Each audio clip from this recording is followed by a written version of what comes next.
Daar sê hy, ons prys die Here, baie welkom by lesing 21. So ons gaan vandag praat oor die 12 kenbare punte van die ware bediening. So ek hoop, lesing 20 se 8 punte het jy nou keurig vir my neergeskryf, of ons neergeskryf met die vers en wat dit vir jou beteken. En ek hoop nou al teen hierdie tyd dat jy, en vertrou, kom ek stel so, dat ek vertrou dat jy al teen hierdie tyd dan ook al besef het eintlik, maar hoekom is hierdie so belangrik? Nie net op Bybelskool te doen om die kennis nie, maar dit is natuurlik belangrik om te weet dat die Here dalk vir jou 'n roeping het. En wat dit is, en ons gaan in lesing 21 ook bietjie praat oor wat is die verskil tussen 'n roeping en 'n beroep. 'n Roeping is baie belangrik. Wanneer die Here jou roep, en dis iets wat jy moet verstaan, hierdie moet jy vir my groot neerskryf oor, 'n roeping word uit liefde uitgedoen. Dis nie 'n verpligting nie, dit is totaal en al uit 'n roeping uit. Omdat ek lief is vir die Here, of die roeping word uit liefde uitgedoen, omdat ek lief is vir die Here, wil ek 'n diensknegt en 'n diensbare persoon wees, 'n kenmerkwaardige mens, of 'n kenwaardige mens, of 'n waardige mens, ekskuus tog, om te doen wat God wil hê ek moet doen, en om hom alle lof en eer te gee, omdat hy my ag as rentmeester, omdat ek 'n identiteit is in Christus Jesus, omdat ek 'n afdruk is, ek is 'n maaksel, ek is deur hom geskep, om my talente en my volle talente te kan gebruik, deur die gawes van die Heilige Gees wat die Here vir ons gee. So 'n roeping word uit liefde uitgedoen, baie belangrik. Ons is by lesing 21 en ons gaan praat oor hierdie 12 die 12 kenbare punte van die ware bediening, wat vir my baie belangrik is. Goed, slegs wanneer ons die verskil verstaan tussen 'n roeping en 'n beroep, sal ons gereed wees om te dien met 'n regte houding. En dit is baie belangrik, ons moet met 'n regte houding bedien. Ons kan ons beroep verloor. Ons kan enige tyd ons beroep verloor, deur enige iets, moenie my verkeerd verstaan nie, ek spreek dit oor niemand nie, maar dit kan enige tyd gebeur. Ons kyk nou so 'n paar jaar terug, toe daai pandemie COVID gekom het, hoe baie mense hulle beroepe verloor het, en dis nogal belangrik in elke opsig. Dankie Here, dat hy jou beroep veilig hou, en as jy gelukkig is, en hoe ook al dit mag wees. Enige tyd kan ons roeping verloor, of beroep verloor, maar steeds 'n prediker wees van die evangelies. Ons kan altyd, en ons sal nooit ophou, dis iets wat niemand van jou af kan wegvat nie, ons sal altyd 'n prediker wees van die evangelies. Nou goed, 12 kenbare punte, gelys van 'n ware prediker, wat elke gelowige moet weet. 12 kenbare punte, gelys van 'n ware prediker, wat elke gelowige moet wees. Nou as ek praat van 'n prediker, is dit nou nie te sê, ja, maar ek gaan nooit preek nie, of dis nie wat ek eintlik wil doen nie. 'n Prediker in hierdie opsig beteken dat jy preek die evangelie, jy verkondig die evangelie, jy doen, jy die kragtige woorde, of die kragtige God gegewe woorde kom dan uit jou mond uit. So, kom ons kyk gou na 12 punte wat jou baie gaan help. Die eerste ene, die vrugte van opregte, Nuwe Testamentiese verlossing, wat voortvloei in die prediking wat 'n disipel van Christus is.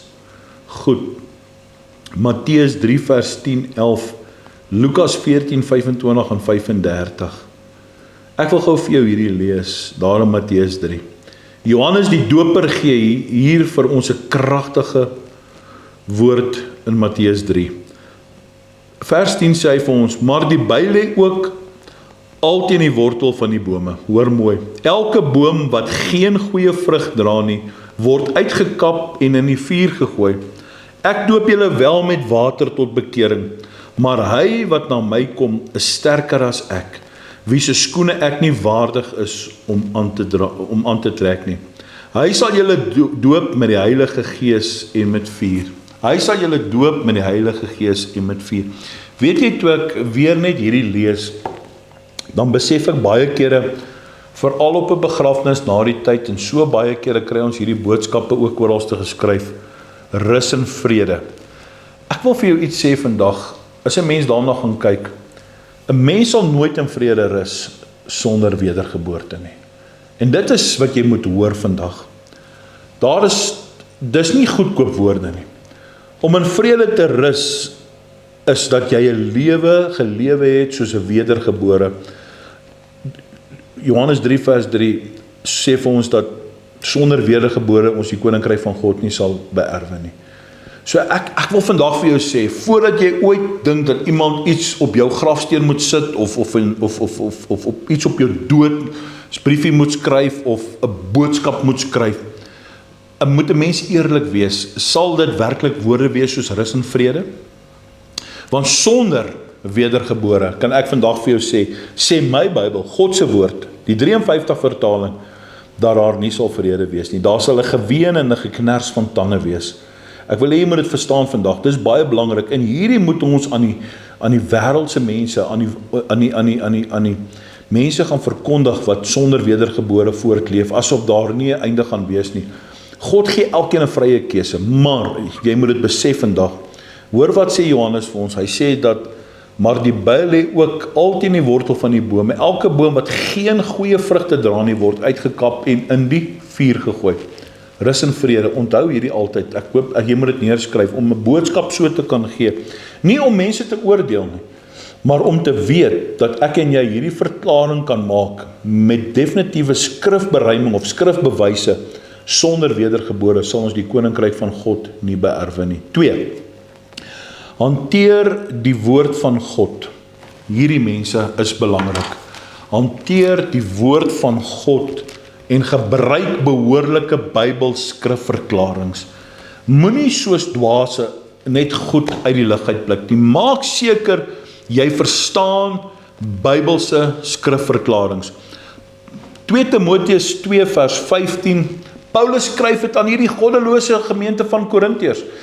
Die verlorenes in Korinthe, skryf hy hierdie belangrike brief van 1 Korintiërs 4, 1 en 2, 2 Korintiërs 4 vers 2, skryf hy hierdie verklaring, en ek wil graag vir jou gou hierdie ene lees, 2 gedeeltes lees, in 2 Timoteus 2 vers 15, lê jou daarop toe, om jou beproef voor God te stel, as 'n werker wat hom nie hoef te skaam nie, want die woord van die waarheid, wat die woord van die waarheid reg sny. Hoor daar, sny die woord van die waarheid reg. Paulus skryf in 2 Korintiërs 4 vers 2, maar ons het van die heimlike dinge, wat skandelik is, afstand gedoen. Toe ek in die wêreld was ek in die wêreld. Toe het ek nie die geestelike goed besef nie. Maar toe ek my hart vir die Here gee, kom hy, nou skryf hy ook hierso, hy sê selfs, ons het van die heimlike dinge, die skandelike dinge afstand gedoen, en ons wandel nie in die listigheid, of vervals die woord van God nie, glad nie. Ons kan nie 'n kompromie daarmee aanskryf nie. Dis hoekom hierdie so belangrik is. Punt nommer 2, hanteer die woord van God en gebruik behoorlike Bybelskrifverklarings duidelik. Listigheid of vervals die woord van God nie, maar deur die waarheid aan die lig te bring, beveel ons by elke menslike gewete voor God aan. Dis kragtig. Ek hoop jy geniet die Bybelskool nog. Ek hoop jy's nog op 'n punt waar jy besef, okay, maar nou verstaan ek hierdie diepe dinge. Hierdie is diep goed wat 'n mens kan verstaan en moet verstaan, diepe leringe. Ek praat oor hierdie 12 kenbare merke van wat elke prediker moet verstaan. Die derde een, 'n beproefde rekord van vaste teologie. Kerkboukuns, geesteleer en leerstukke omtrent die laaste dinge. Kom ek gee gou vir jou 'n paar Bybelversies daar. Matteus 7 vers 28, Handelinge 5 vers 28, 1 Timoteus 4, 6, 7, 1 Timoteus 6 vers 3, 2 Timoteus 1 vers 14, 2 Timoteus 4 vers 3 en Judas 1 vers 3. Ek wil dit graag vir jou lees, Judas 1 vers 3. Geliefdes, terwyl ek alle ywer aanwend om aan julle oor ons gemeenskaplike saligheid te skrywe, het ek ook die noodsaaklikheid gevoel om julle deur my te skrywe, te vermaan om kragtig te stry vir die geloof wat eenmaal aan die heiliges oorgelewer is. Hoor daar. Matteus 7 vers 28, en ek wil dit uit die boodskap uit vir jou lees. Toe Jesus klaar was met sy leringe, onthou daar op die bergpredikasie, net toe hy klaar was met die leringe, kom hy op die berg, was die skare stom van verbasing. Hulle was vol lof oor sy aangrypende woorde. Hulle was vol lof van sy aangrypende woorde. Die vierde ene, beproefde kenmerke, wat die bevoegdheid van 'n ouderling omvat, wat genoem word in Titus 1 en Timoteus. 1 Timoteus 3 vers 10. Hier is ons opdrag in hierdie lesing 22. Gaan lees hierdie 3 boeke. Titus, 1 Timoteus, 2 Timoteus. Gaan lees hierdie 3 boeke en beskryf die bevoegdheid van 'n diensknegt. In jou eie woorde, hoe jy dit sal sien. Miskien is daar goed waar jy nie meer sal saamstem nie, jy mag verskil. Maar dit moet ook skrif beruimings by hê. Jy moet ook vir my kan sê, jy het skrif deur hierdie, hoekom jy dalk nie daarmee saamstem nie. Maar gaan lees hierdie 3 boeke en beskryf die bevoegdheid van 'n diensknegt van God met behoorlike Bybelse skrifverklarings. Wat vir jou uitstaan, wat vir jou as 'n mens uitstaan op daardie oomblik, hoe jy dit kan gebruik tot jou toepassing. Gebruik ook verwysing van Paulus se selfverloning in sy bediening. Is 'n bietjie moeilik, ek verstaan dit dalk, maar gaan sien wat skryf Paulus vir ons juis oor hierdie. Paulus leer dit, hy sê dit, as jy dit gaan raak lees, gaan jy sien wat hy sê. Hy skryf, toe ons ook daar was, en ons het ook hierdie dinge gedoen, jy kan dit gaan sien. Gebruik ook asseblief verwysing, skryf daar, gebruik verwysing van Paulus se selfverloning in sy bediening.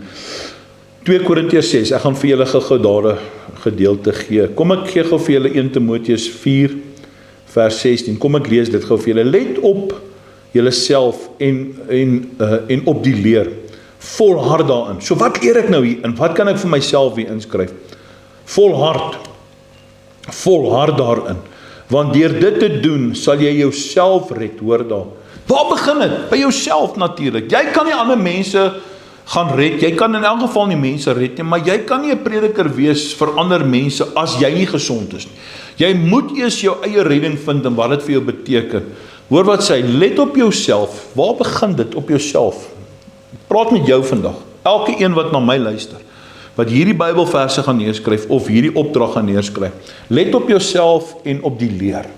Volhard daarin, want deur dit te doen sal jy jouself red sowel as die wat jou hoor. Hoor daar. So jy gaan 'n verskil maak deur dit wat te doen. Jou optrede, die vrug wat jy dra. 5. Ken die verskil tussen ware belydenis se salwing en goedkoop menslike aanstellery.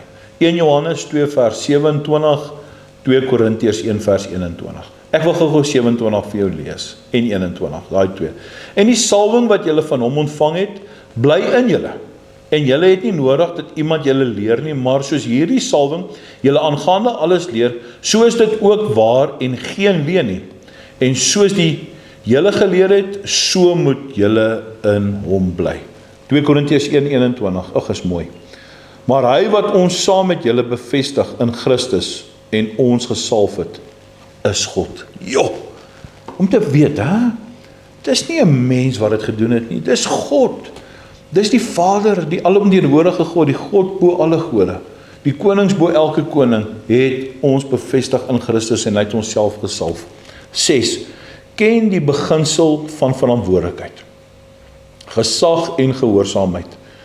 2 Korintiërs 10 vers 8 en 9, Handelinge 13, 1 en 3, Handelinge 15 vers 2, Handelinge 13 vers 4. Dit het ek al baie opgehamer, dit kan jy gaan lees en begin daaroor te bid. 7. Standvastige oortuigings, beginsels en waardes. Mense, 1 Timoteus 5:21. Behalwe waar gevind word dat dit onbybels is, oor die regte van leraars. Kan ek net weer vir jou dit sê? Kom ek haal net gou daai vers uit, ons sal daaroor praat.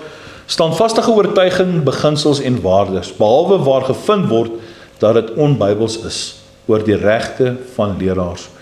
1 Timoteus 5 vers 21. Ek besweer jou voor God en die Here Jesus Christus en die uitverkore engele, dat jy hierdie dinge sonder veroordeel in ag neem en niks uit partydigheid doen nie. Vers 22.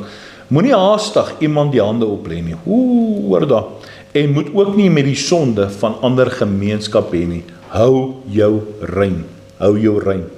Baie belangrik. Dit spreek boekdele. Jou taak gaan baie lekker wees. Jy gaan dit geniet. Vers 8. Nie deur geld regeer of eerste gestel word nie.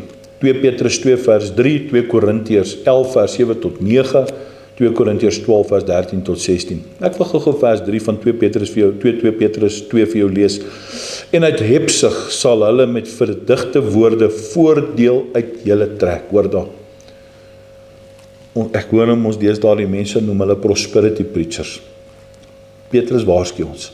Oor hulle is die oordeel van lankal af. Nie werkeloos nie, en hulle verderf slymer nie. Dit is ons moet bid dat die Here tot hulle redding sal kom, dat hulle nie deur hulle verdigte woorde uit die bediening moet voordeel trek nie. Jou bediening moet nooit gaan oor om ryk te word nie. Dis nie God se plan nie. Baie sal met my sê, ja, maar God wil die prediker ryk hê. God sal die prediker ryk maak as dit so moet wees, as jou hart op die regte plek is, maar dit is nie waaroor dit moet gaan nie. Dit moet nie gaan oor om geld, dat geld jou moet regeer of oor eerste gestel word nie. Ons gaan bietjie later in ons Bybelskool oor dit praat. So ons sal albei uitkom, maar hier is maar net die 12 kenmerkwaardige punte sodat jy kan dit verstaan. 9. 'n Vader se hart van opregte besorgdheid vir die welstand van die kerk. Die kerk is baie belangrik. In 2 Korintiërs 12 vers 15 en 16. Dit kan jy gaan lees. Nommer 10. 'n sterk goddelike huwelik en 'n sterk goddelike familie. Die samekomste. Handelinge 21 vers 8 en 9, 1 Timoteus 3, 4, 5 en vers 11. Jy kan dit gaan lees. Ek wil gou vir jou net die volgende punt gee, die 11de enetjie. 'n tasbare boodskap wat na gekyk kan word, geëvalueer kan word en ondersoek kan word. Bewys dat dit voort kan duur, Bybels is en werkbaar is. En dit is baie belangrik dat ons na hierdie tasbare boodskappe gaan kyk om dit te evalueer. Skrif, is dit nie skrif nie. 1 Johannes 4 leer ons ook, hy sê gaan ondersoek die skrifte. Maar kom ek gee vir jou ander skrifte. Wat skryf Paulus hieroor? 2 Korintiërs 3 vers 1 tot 3 kan jy gaan lees. En dan 1 Korintiërs 2 vers 13 en 14. Die laaste ene. 12.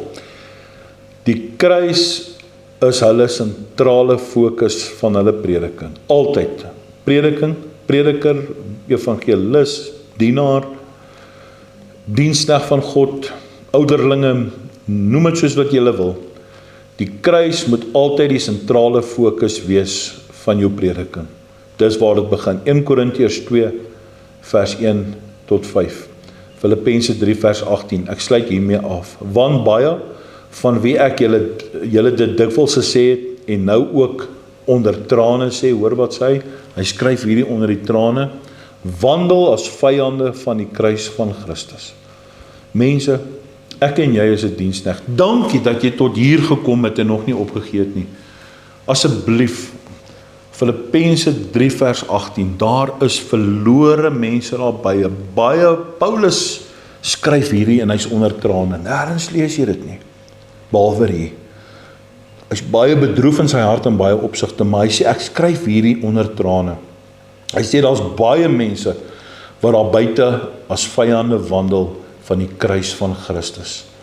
Antichrist, ateïste, mense wat verlore was, mense wat verlore is, mense wat sonder Christus sterf. Mag die kruis altyd jou sentrale punt wees. Tot 'n volgende keer. Jesus like jou.